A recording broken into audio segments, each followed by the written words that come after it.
I'm fine with y'all saying that y'all think that Kobe's a 10 offensively because y'all may value scoring more or noticeably higher than which call it. You know that. You know. Yes, but I think as a scorer from Nash, especially when he goes into the postseason, it's nowhere near as bad as y'all making it out. It's just not. It's not. Oh no. Nash wasn't the best scorer in the postseason. At time, No, it's no. Well, especially of the version of Nash I'm referring to. I'm really referring to last year to maybe a Dallas up until like. But the same way you taxing KD, the same thing you put in context with KD playing with the Golden State Warriors, like you not taxing Nash at all for being with Mike D'Antoni. No, because even Mike D'Antoni's other players, and they've never been that efficient. They've never been that transcendent as a passer and playmaker. Even when Stoudemire was hurt, the way that he was still able to manipulate defenses without having somebody running to the basket, he still kept up his efficiency. No, it's not. Sure.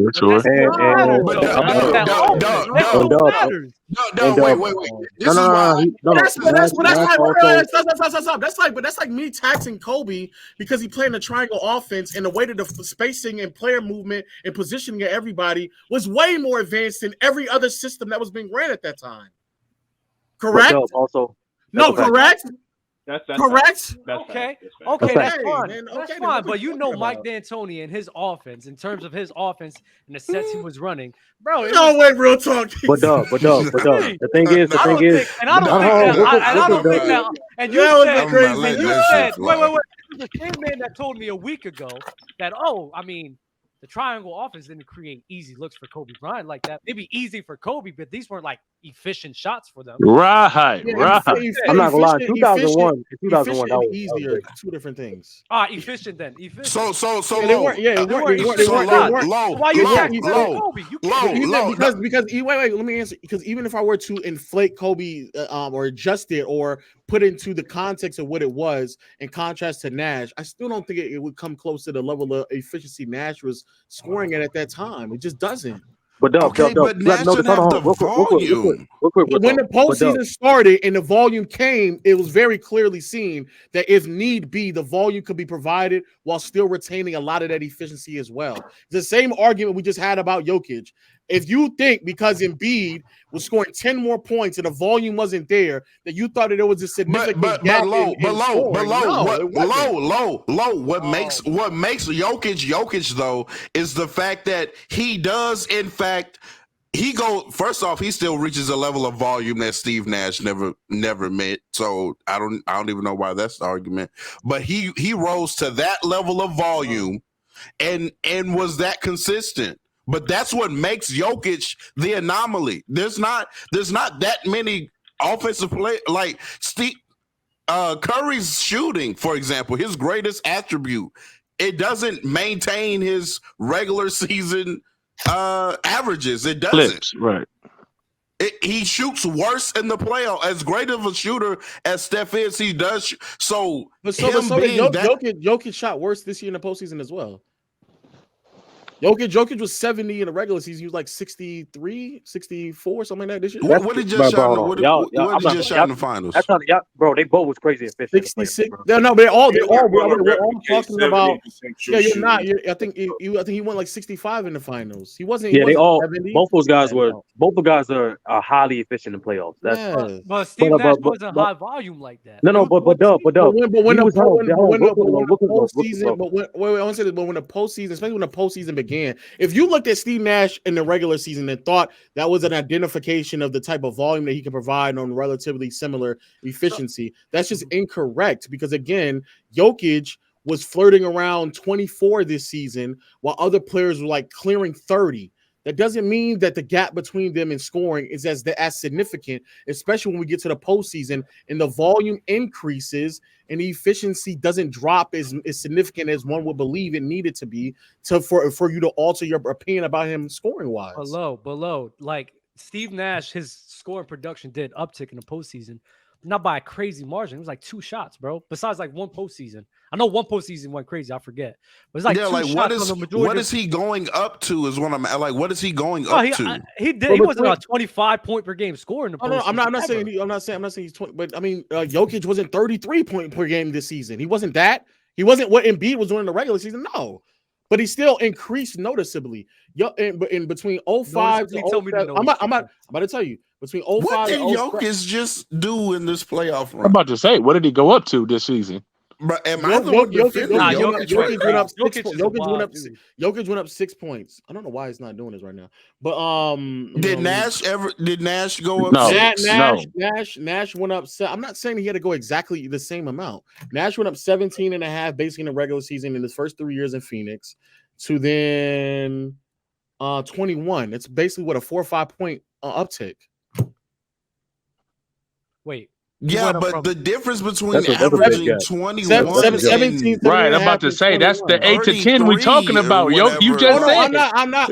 One is transcendent, one is just a slump from bump. I just said it doesn't have to be the same. I didn't say it had to be the same, but also at that time, going up from 17 in the mid 2000s, going from 17 to plus 20 that's definitely a no, because there's only like 7 to 12 players in the NBA at that time who's giving you 20 plus. It's not that many players at that time giving you 20 plus in the playoffs, especially in the playoffs.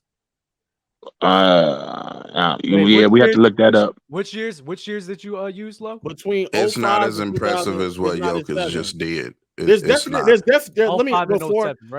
Before y'all be like, oh, it's technically 13. The point I'm making is that there's more of the volume now in scoring, especially if it's all relative to era. Finding a player who's a 20 plus point scorer in the 2000s is much more difficult to find one nowadays, right?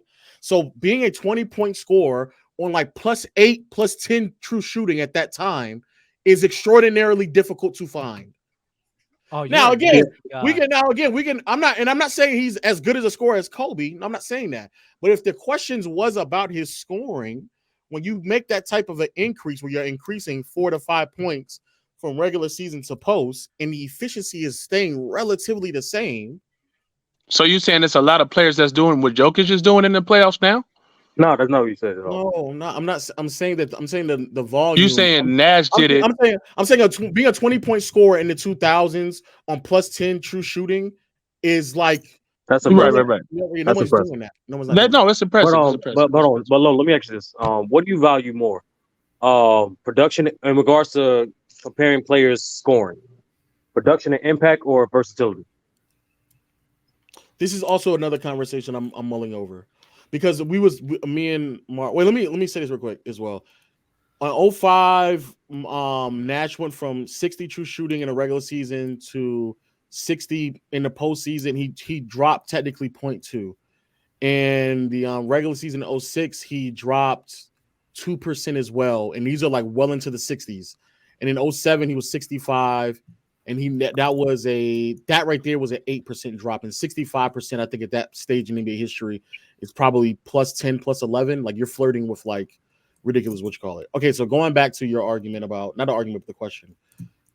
All of those years except for 05 are +10. They're +8 to +10. When you get to that level, it's pretty crazy.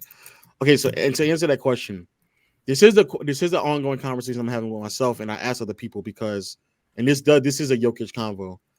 I don't think Jokic will ever lead a team to like a number one or historically great offensive unit, because the way that the Nuggets play offense, it's in a way to maximize counters rather than maximize efficiency. And so because they're more versatile in that way, it makes it easier for them to sustain their efficiency in the postseason because they have different ways of beating you, but they're never going to max out in terms of efficiency and the way that they produce at all. So that is a conversation where I kind of go back and forth with myself. I do, to be fair, I do. Low, I'm going to let you know something here, right? Okay. You did a lot of nasty work with the numbers here, right? Right. Which is why I say going year by year is more of an accurate depiction, right? Because in 05, the year where he had 23 in the playoffs, I remember 05 was the year he faced the Dallas Mavericks and had 30, right? That year does a lot of carrying in terms of his points per game. That one singular series plus a lot of carrying to put him at 23, because the next round he had 23 points in the Western Conference Finals, and the series before he had 15, right? Then every other year outside of that year, Steve Nash does have an uptick in points per game, but it's not by a crazy wide margin. It's not like every single year that I'm looking at right now. So he switched to just true shooting when he started talking about the other years. He didn't do the volume no more. And you can never discount the efficiency of Nash. I'm not even trying. Right. But in terms of him and his scoring ability, what Real Talk was talking about the volume, Nash is not a guy that consistently has that volume to be put him in these conversations. I'm sorry. What conversations? I'm not saying that he's as good as the conversation that he's making. I'm not saying he's as good as a scorer as Kobe. I'm not saying that. What I'm saying is, and I'll say it again, to find somebody in the NBA at that stage who can give you 20 points per game, period. Let's just stop it right there, period. Okay. There's probably like, and I'm guessing here, there's probably like 15 players. 15. Perfect. And now fun with that. Then to find a guy like what was Kobe was doing, putting in 30 zero. Yeah. 30. Okay, like in the postseason, that's crazy, Lo. I'm not saying that he's as good as a scorer as Kobe. I'm not saying that, bro. No. It's fine. I'm not saying, but in terms of ignoring that a part of your equation for Kobe Bryant relative to his own era as well, a 30-point scorer like Kobe was doing, and he was efficient at that. That's damn near irreplaceable. What is the efficiency in contrast to everyone else? I mean, oh my God. For high volume scorers, Kobe was in the upper echelon. He was still upper echelon. I'm not denying that. But what I'm saying is amongst like 25 point per game scorers. So what would you rather? Plus 3 plus. This is the I would rather have if you want to say the value of Kobe scoring, the gap that 8, let's say the 8-point gap, the 8 to 10 point gap, right? Mm-hmm. You're saying if you value that 8 to 10 point gap, even if the efficiency difference is like an 8% difference, and even though one is a noticeably better passer and playmaker as well, if you're saying off of just sheer scoring volume alone, that's what you're valuing, that's fine. I'm taking the fact that at that time, a 20-point scorer, period, is hard to come by, let alone the one that's like 8 to 10% above league average, let alone also being the best passer and playmaker in the NBA. Cool. That's what I'm saying. Stay there. And what I'm going to tell you, your main point about Kobe and his offensive value, you gave this motherfucker a 7. And by your own admission, what you're telling me is Kobe Bryant. Not even. Kobe Bryant being an above average efficiency-wise for volume scores, being a top tier of efficiency, being a 30-point per game scorer in that time frame as well. And don't discount Kobe was a good passer at that time, so he did have passing value, and his playmaking was great as well. There's no way you could call that man a 7 relative to his own era. He at least needs to be a 9. He called him an 8. Not even an 8. He needs to be a 9. 30-point per game. Efficient scorer in the 2000s. I think you're still missing the point. Even if he's a 9, there's still a noticeable gap between a 9 and a 10. No. I'm not arguing that point. I'm arguing the point you gave this motherfucker a 7. Okay, bro. This is all fluid. If he gave him an 8, bro. I never said 8.5. 7 anyway. Yeah, I said 8. He never said 7.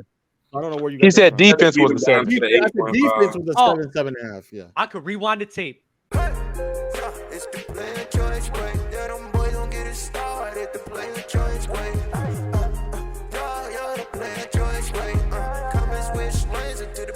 Join, wait,